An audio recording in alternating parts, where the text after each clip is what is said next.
The views and opinions expressed on this program do not reflect the company, owners, management, staff, clients, or partners.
Greetings and welcome to another episode of Bermuda's Feel Good Early Morning Show. Good day, Bermuda, supported by Pizza House and Aliana's Restaurant. I'm Terri Tuku alongside Jackie Lambert, and we want to thank you for getting up bright and early with us on this Wednesday morning. Jack, how are you feeling? It's our last show for a while. Oh my God, it's crazy, right? I feel good, but it's just like, I know I talk to you every day, but I still like, I'm going to miss you. Miss this. Yeah, we're not going to see each other's faces bright and early in the morning for a couple of weeks, but don't worry, Jackie and I definitely have some feel good vibes to bring for you this morning as we wrap up kind of our last show of the year. We have a plan for, I want to say it's the 30th. We're still working out the kinks for that, but do make sure that you come back on the 30th because we will have a show on the 30th. I'm not sure if it's going to be live. Jackie and I need to figure that part out, but make sure if you're not already following us on Instagram and Facebook, that you do so as well. Let's take a minute to share today's episode wherever you're watching, whether you're on Facebook. If you are on Facebook, make sure you give us a reaction. If you're over there on YouTube and haven't subscribed already, make sure you do that. And to all of our tweets over there on Twitter, make sure you retweet this episode because today we're going to be talking with a chef. So, Jackie loves to talk about food. So today is going to be all things foodie related. And we're chatting with Chef TeAnn Hassell. She's going to be giving us all of her cooking tips. So make sure you stick around because the holidays are here. They're basically tomorrow. And so if you haven't started your cooking prep, T is going to help you sort all of that out. And if you want to get your morning started, make sure you stick around for our feel good vibe of the day. Well, if you want to get a laugh, to get your morning started, make sure you stick around for our feel good vibe of the day, which is joke time with Jackie. Now, I did a lot of talking just now, so I definitely want Jack to chime in first for today's feel good warm up because in case you missed it, the regulations are back. The Rona regs are back, as I like to call them, and so we want to know. Based on these regulations, do you think our government have a plan to move us beyond the pandemic? And so if you don't know what these regulations are, we're basically back to having a curfew. We have limited capacity in indoor spaces, and even some outdoor events have been asked to reduce to reduce their spacing. So Jack, do you think we're actually going to move beyond this pandemic, or do you think we're going to be back here in some time in the future with another set of regulations? I don't think they have a plan. You know why? Because that's like when they had a plan and when they were trying to push their plan on us to get our votes, they were very active on social media. They have no clue what they're doing or what the next step is. So they're just going and putting us on a little carousel, coming around. Everybody get on your horse and just enjoy the ride because there's no plan. They keep releasing these stats of how many people have had one shot or fully vaccinated, have had their boosters, and it's just like, at what point do we actually have everybody that we need to be vaccinated to be able to operate fully? Right.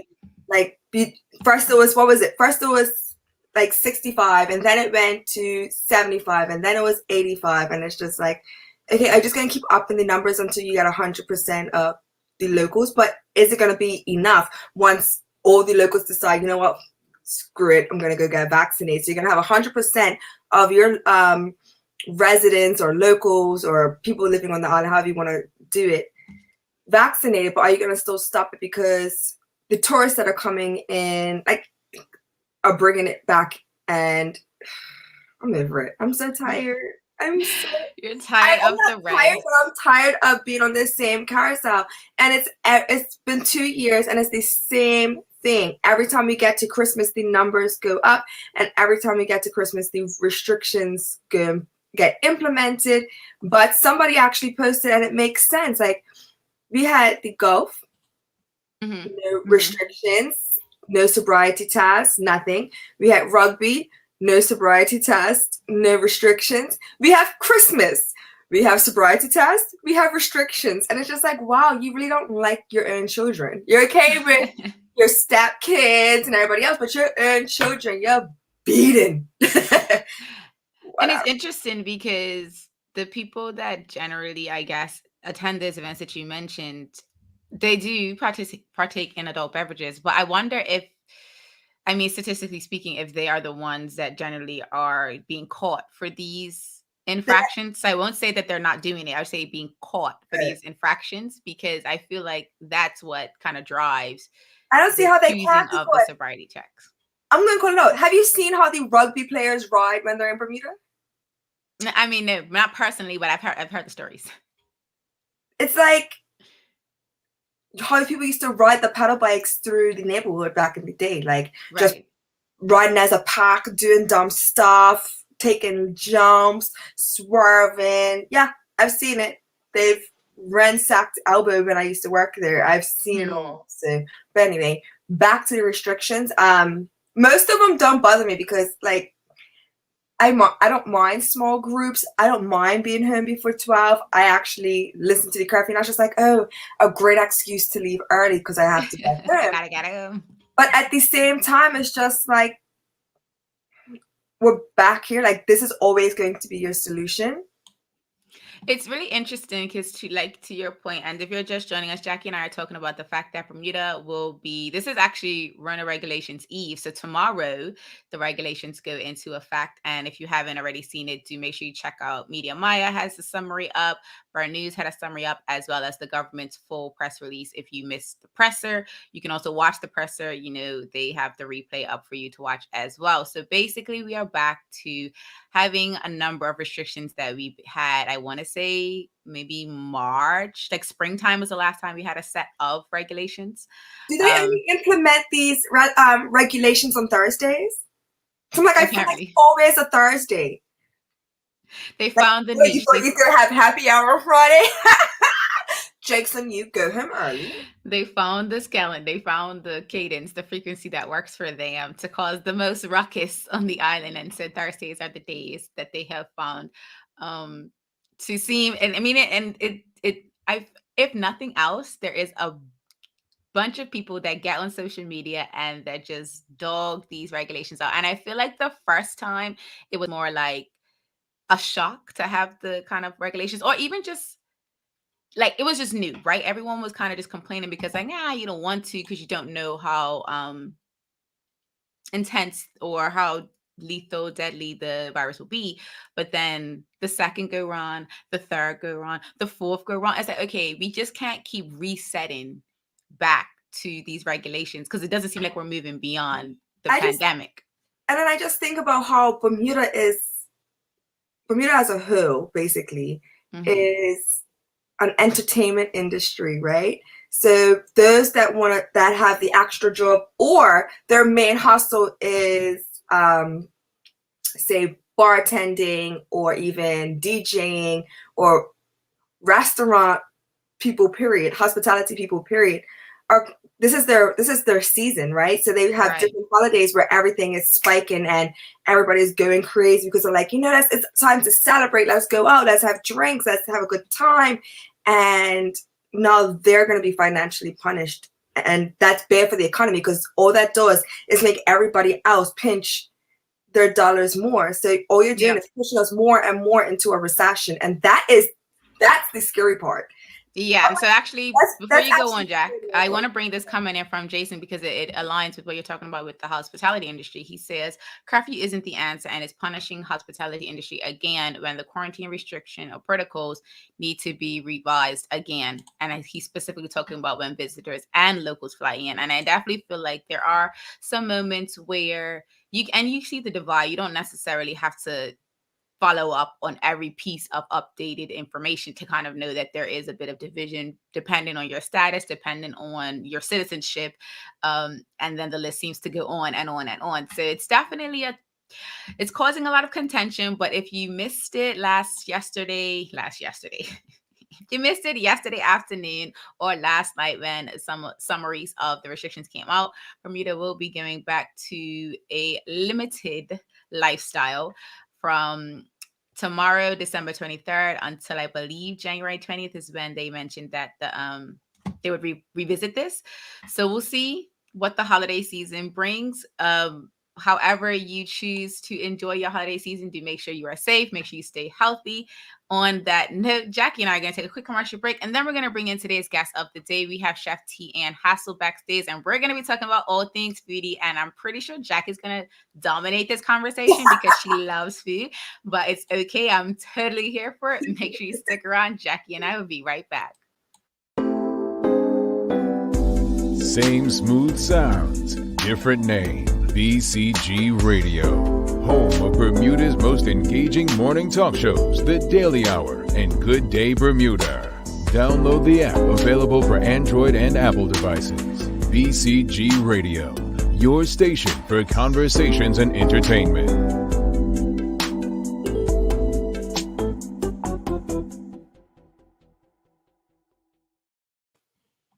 Welcome back to Good Day Bermuda, supported by Pizza House and Aliana's Restaurant. I'm Terri Tuku alongside Jackie Lambert. If you're just joining us, please take a minute to share today's episode wherever you're watching, whether you're on Facebook, YouTube, or Twitter, because we're about to get into our focus topic of the day. And today we are discussing all things foodie and cooking related with Chef TeAnn Hassell. And we need you to help welcome today's guest, TeAnn, to Good Day Bermuda. So drop your favorite good morning emoji, whether that's a sun emoji, whether you want to drop some foodie emojis in the comments. Go ahead and do that for us as we bring TeAnn in. Good morning, TeAnn. Good morning, ladies. Thank you so much for having me on your show. I'm so excited to be here. You are so welcome. And Jack and I just want to get right into this conversation because Jackie loves all things food. And so I'm just going to ask this one intro question, and then I'm going to see how she kind of takes it off from there. So, TeAnn, can you let us know what your educational background is within the culinary arts? Sure. So I went to culinary school at Johnson & Wales University in Miami. I graduated in 2018. I came back to Bermuda. I worked at a hotel, and I realized that hotel industry life was not for me. It's a lot of long hours, a lot of missing holidays and things like that. So then I left the hotel, and I have been working independently for myself for the last 3 years now, 3 going into 4. And so I am a private chef. I will come to your home. I will make as much food as you need for whatever occasion that you need it on. I also have weekly clients that I go to and do their meals and their lunches and kids' lunches and things like that. So that is my background in the culinary arts. I started cooking, I would say, seriously, maybe 8 years ago. My grandmother was diagnosed with dementia, and she was the matriarch. And I was like, we can't lose this. So I went on and I was like, let me just work with her in the kitchen so we can try to keep the tips and tricks, because you can have a recipe, but how someone cooks something is completely different. So I was like, I just want to learn what she does. I went in the kitchen with her, fell in love, and then here I am several years later running my own culinary business. I love that story. That was actually my next question. I was just like, have you always had a love for cooking, or did it, like, where did it spark? But that's also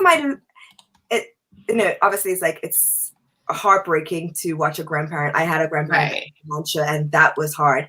But to know that you had those moments to learn that love, because we sometimes lose the recipes. I have some recipes like chicken stew from my granny that I never got, and it hurts my feelings. But And part of it too, you'd be surprised if you go in the kitchen and if you've ever watched her make it, you'd probably make a very similar because you've watched her do it. And you don't necessarily need the recipe. We're blessed as melanated individuals to have our ancestors speak through us. And so like if you're able to listen to them, they'll tell you add some more salt, add less chicken stock or whatever you need to do to make sure it still tastes good. Yeah, no, I love that because I'll be sitting there and my mom will be like, what are you doing? I'm just like, just gonna go until I it tastes good and until somebody says that is enough. You're tearing it now. You're tearing it. But obviously, you said that you can come to people's houses, you can cook whatever they want, and of course, I'm not sure how Terri is, but we're finishing out the year, and I want to come into 2022 really strong. So for those that are also trying to start off 2022 on, better diets, losing whatever the case may be, do you like offer any dietitian services, or like how do you go about helping those people that are maybe vegan or plant-based or have a gluten allergy? Like how does that come into play with your services? I'm not an official dietitian. However, most of my clients, I do specialize in some kind of dietary restriction. So I have a lot of vegan clients. I have a lot of gluten-free clients. I am not personally vegan, but I'm really good at making vegan food because I am like, you shouldn't have to sacrifice taste for good, for healthy. And that's a term that I don't like to use very often either, but healthier food options. So I personally will do my best to make sure that my clients are getting variety. It's not just pastas. It's not just Beyond Meat sausages. There's so many options that you can have. So I'm trying to slowly position myself to be a plant-based chef, but I will never be fully plant-based because I love a good cut of steak every now and then. But I use the word term healthy in quotations because healthy is literally what you need to do for your body. What I eat might not be good for you guys. What my sister eats is not good for me necessarily. However, I can eat what I need to help my body do its best. So like I personally eat meat and potatoes. My body loves meat and potatoes. I will do vegetables. I'll have a big salad, but I'll also have some meat. So, but someone else, they can't have potatoes like I have potatoes. It just doesn't work for their body. So healthy is really just what works best for you. Whatever that looks like, there's no right or wrong. You can have your dietitian will help you guide you towards that, but there's no real right or wrong on how to move into the new year. As long as you're intentional about making healthier choices, your body will naturally do that for you. I love the versatility. Like, I feel like you can absolutely walk into any house and be like, I can cook for all 7 of you, and I know all 7 of you eat differently, but I've got this. I got it. Go ahead, Terri. I don't want to take all of it. That is hilarious. So I just actually wanted to take a minute to remind the audience, if you have any questions for TeAnn, or if you have any comments for her, feel free to drop them in the comment section wherever you're watching, and we'll be sure to bring them up on the screen for her to see or to read to her so that she can maybe answer your question. So TeAnn, I want to come back because you did mention that you're a private chef, personal chef. So but why that? Because you did kind of speak about how the hospitality industry wasn't for you, but what was it about that industry that kind of made you decide to go to be a personal chef? And what do you love most about being a personal chef?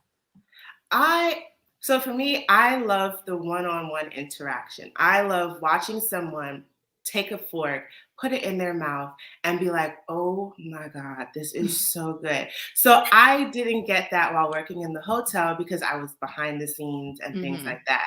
But being a private chef, I literally go to your home. I'm sitting there, you come in, you smell the food cooking. You're like, oh my God, this smells good. People think food starts with your eyes. It starts with your nose. You got to smell it. It got to smell good first. Then you're going to see it and like, oh, this is a beautiful plate. I want to put this in my mouth. And then you eat it. So it's a whole experience that goes into eating a plate of food. So when I come into your home and I'm sauteing onions, you smell that and you're ready to eat. You don't need nothing else. Your instincts kick in and you're ready to eat. So going to people's homes, it really just allows me to have that personal, that one-on-one that even if my clients are upset and they don't enjoy the food, I get that instant feedback and I'm like, how can I make this experience a little bit better for you the next time?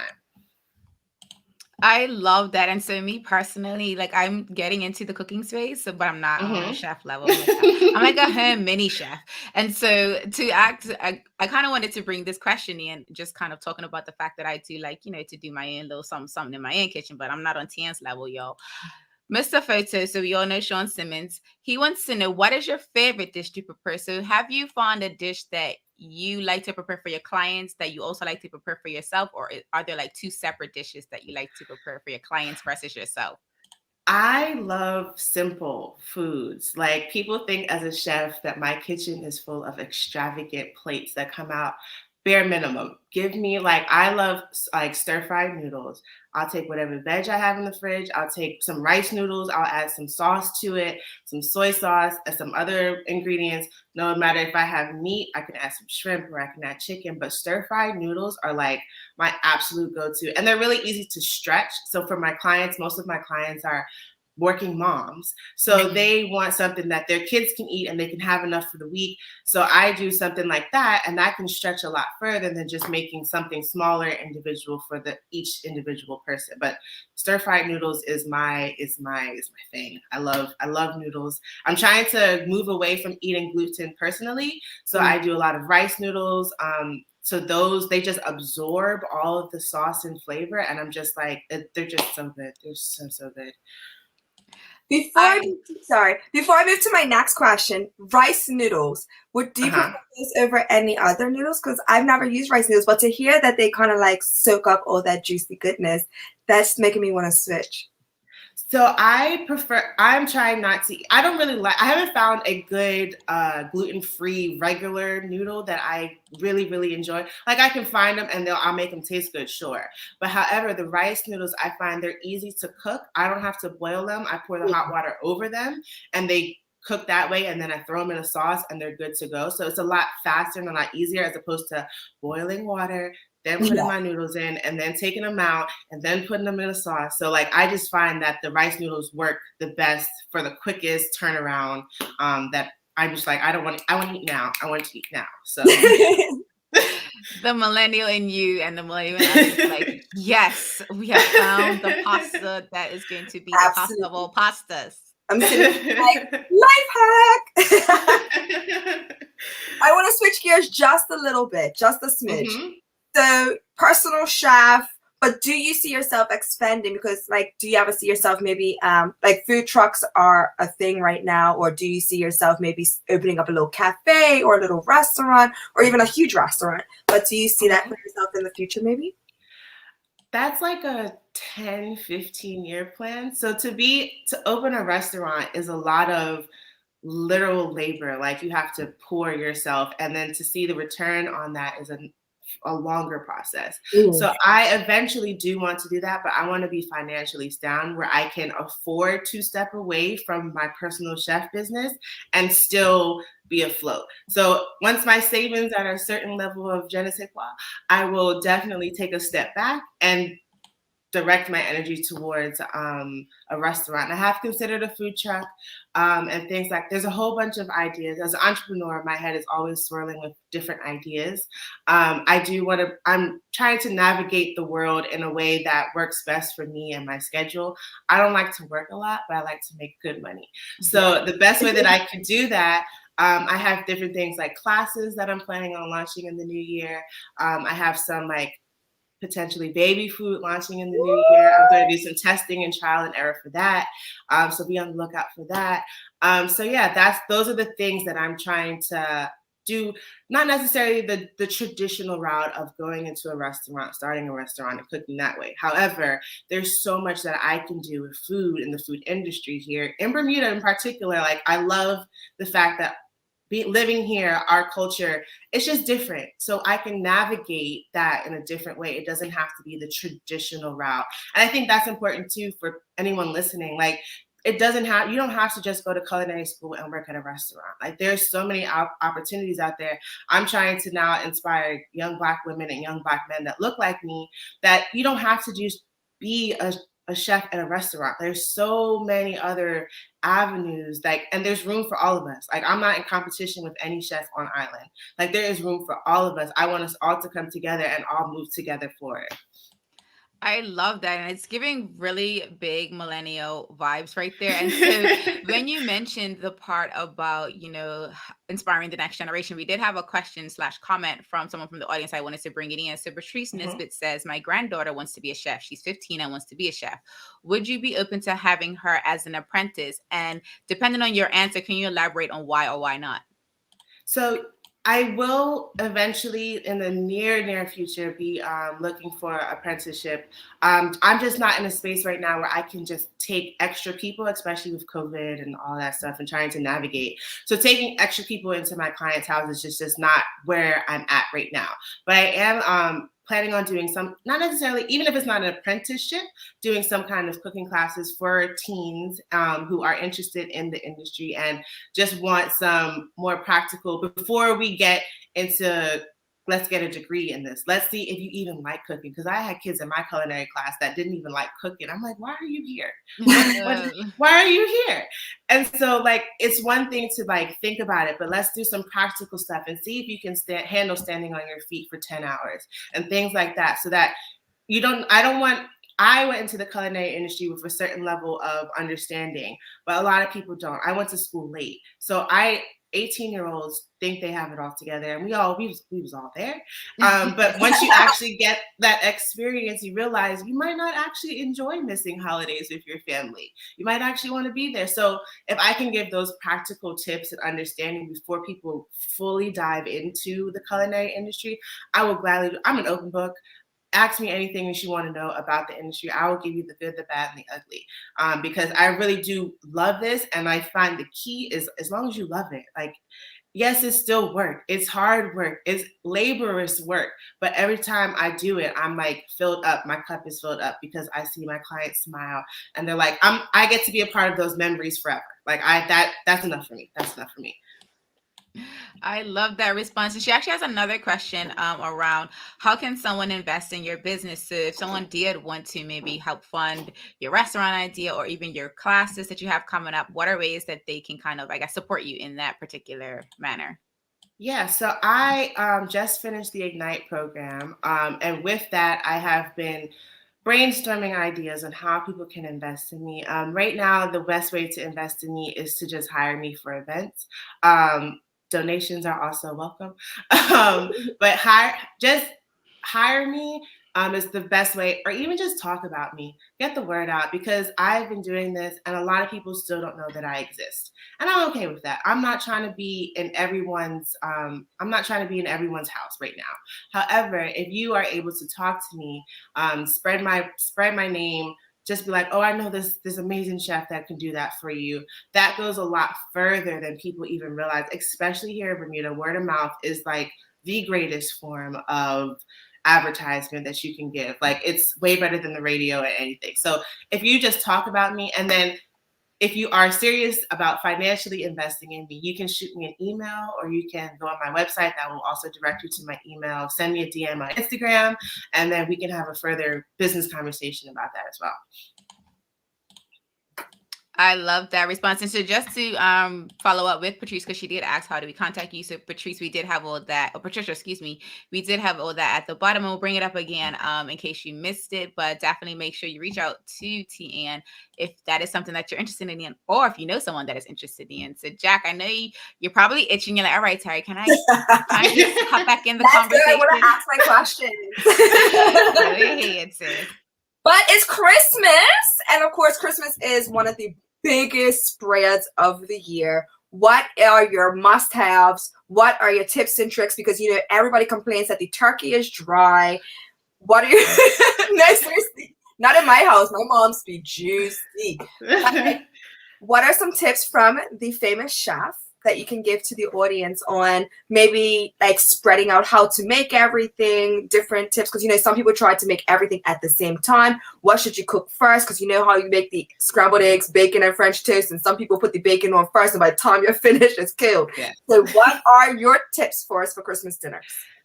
My biggest tip would be like, be realistic with yourself. Like, if you can't do everything, ask your mama, ask your auntie, ask your cousin. If everyone's coming to your house, ask someone to chip in and do what they can. Ask people to show up early so they can help you cook. Like, there's no reason to take it on all by yourself. There's no reason to do that.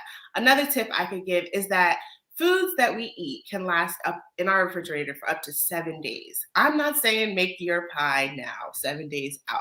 However, if you make your mac and cheese the day before, store it in the fridge, sprinkle that cheese, and then bake it then on Christmas, that's a good way to save some time so that on Christmas Day, you have space in the oven. All you're doing is worrying about your turkey and your ham and lamb and whatever else is in the oven. You're not got too much space, because overloading the oven is also going to bring the temperature down and things are going to cook slower, which is why some of us run into that headache of like everything is like, we say lunch is at 2 and we don't eat until 8 o'clock at night. So we're trying to keep the oven as not empty, but don't overload the oven. Same way you don't want to overload your fridge and put too much stuff. You put too much stuff in your freezer, then it starts breaking down and frost and all that stuff. It's the same principle. So doing some things in advance, asking for help, day of, your turkey, to keep it moist. Like I just started cooking turkeys, and the first turkey I ever made, I will say, was the best turkey I have ever eaten. The trick is to baste it. So I was basting my turkey every half hour.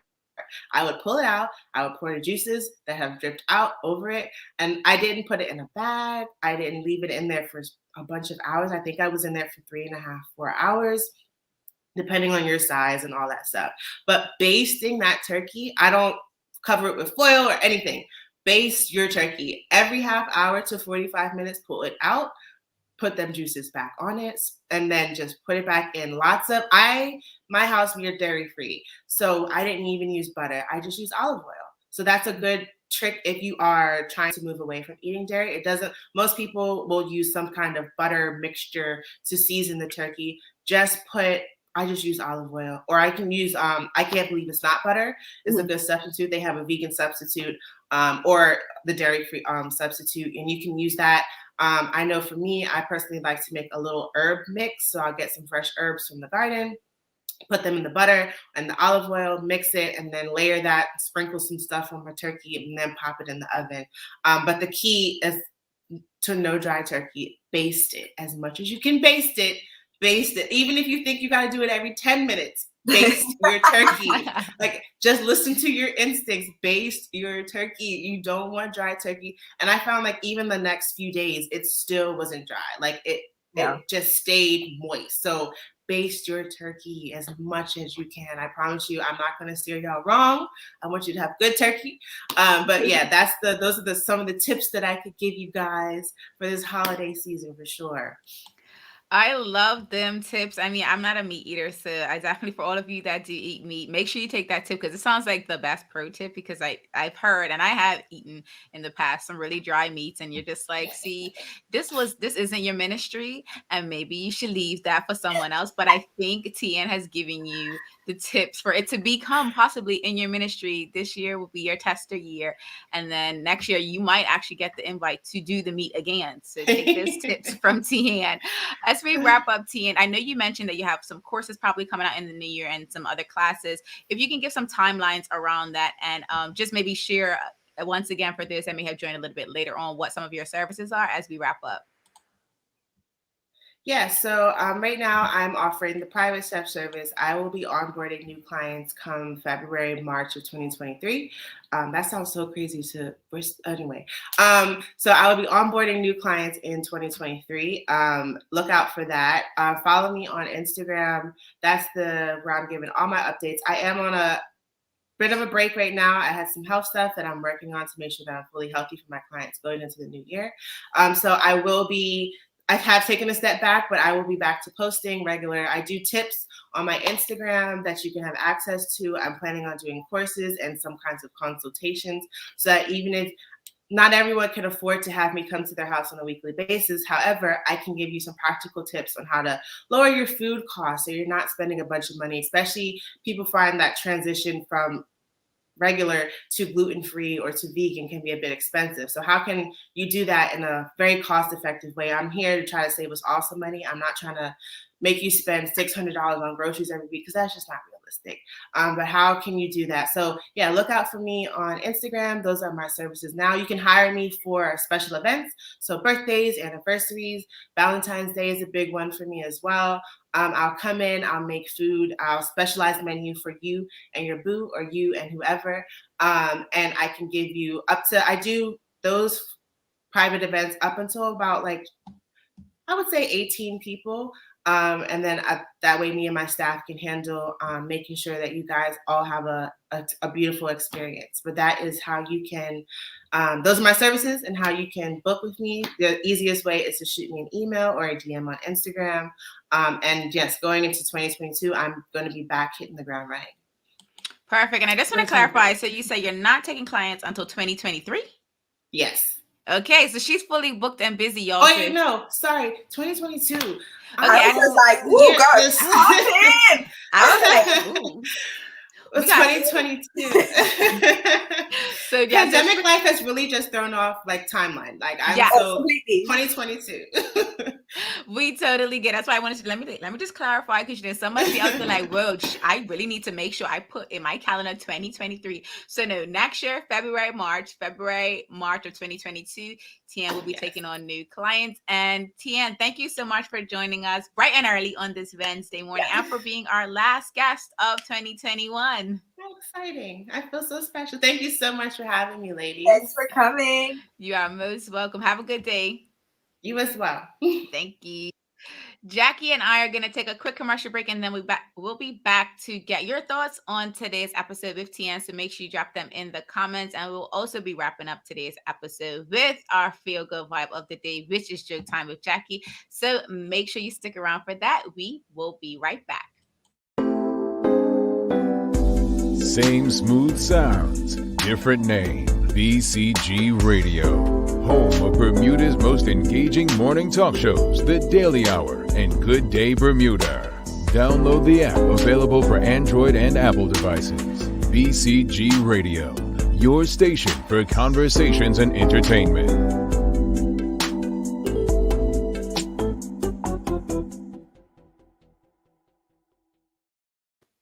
Welcome back to Good Day Bermuda, separated by Pizza House and Aliana's Restaurant. I'm Terri Tuku alongside Jacky Lambert. And if you're just joining us, you missed our conversation with TeAnn Hassell. She is a private chef here in Bermuda. And if you're looking for someone to help you with your meal prep, maybe you have an event coming up, she seems like someone that you should absolutely have on your team. Jack, what are your thoughts on our conversation with TeAnn as we wrap up? I love it. I mean, I went on her Instagram and I went down the rabbit hole. So I was all excited for this conversation. I'm probably going to still DM her and harass her later. I don't think it's harassment. She definitely gave you the invitation to say. She gave me the open invitation. She was like, open DM. Slide in DMs. You got you. No, but when she was talking about basting the turkey, I giggled because I'm just like, I'm pretty sure everybody in this house will check the turkey and be like, I could use a little bit more juice on top. Here. Take it. Drink, girl, drink.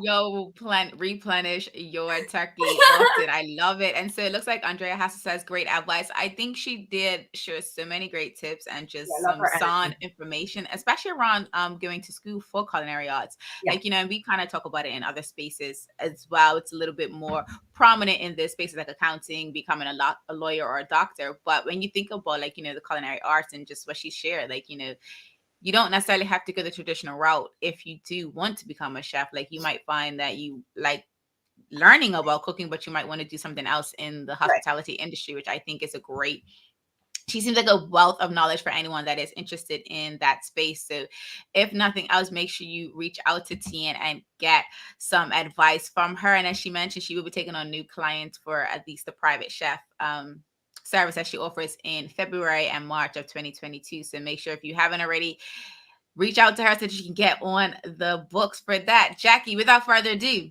you know what time it is. Time. We're going to have to get you an intro. Let's do this. I'm ready. Audience, all you have to do is react to Jacky's jokes, whether you find them funny, whether you think they're too corny, whatever, it doesn't matter. That's what we're here for. We're going to send you off on the holiday spirit. I'm pretty sure Jacky's going to have a lot of holiday jokes today. So we'll see how don't. I mean, but I get here. It's fine. She said your mug. Okay. Why did the robber take a bath after a heist? Why did the robber take a bath after a heist? He was dirty. He wants to make a clean getaway. A clean getaway. Okay, why did the boy bring a ladder to the choir? A ladder to the choir to reach the high note. Yes!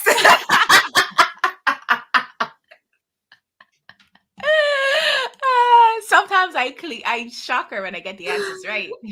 Did you hear about the houses that fell in love? The houses that fell in love, they fell over. It was a long distance relationship. A long distance. Woo! Sherry loves the jokes as well as I. And yes, I was able to get one of the 3 right today. And it looks like Jason Shirley enjoyed the clean getaway response. Yes, I finally got a good one from him. Yes. Absolutely. Listen, Jackie and I hope that today's Feel Good Vibe of the Day has you ready to make it a great one. Whether you are a little bit off kilter with the fact that Bermuda is back to having some renter regulations, or if you're excited for the holiday season, or just welcoming in a new year, Jackie and I wish you a very happy holiday season, and absolutely safe and sound. And we did want to end today's show. We did neglected to do this on Monday when we had the conversation, but we did want to offer our sincere and deepest condolences to the Bascom family, the St. George's community, as well as all those impacted by the loss of Osagi Bascom. It's definitely a big loss for our community, and we pray that everyone, although it is the holiday season and there will be probably a lot of us dealing with grief over this time, we hope that you find some joy in just remembering any moments that you shared with him and just even with his family. And on that note, Jackie and I will be back soon with an upcoming episode. We'll be bringing you more feel good conversations. Until the next episode, peace and have a good day, Bermuda.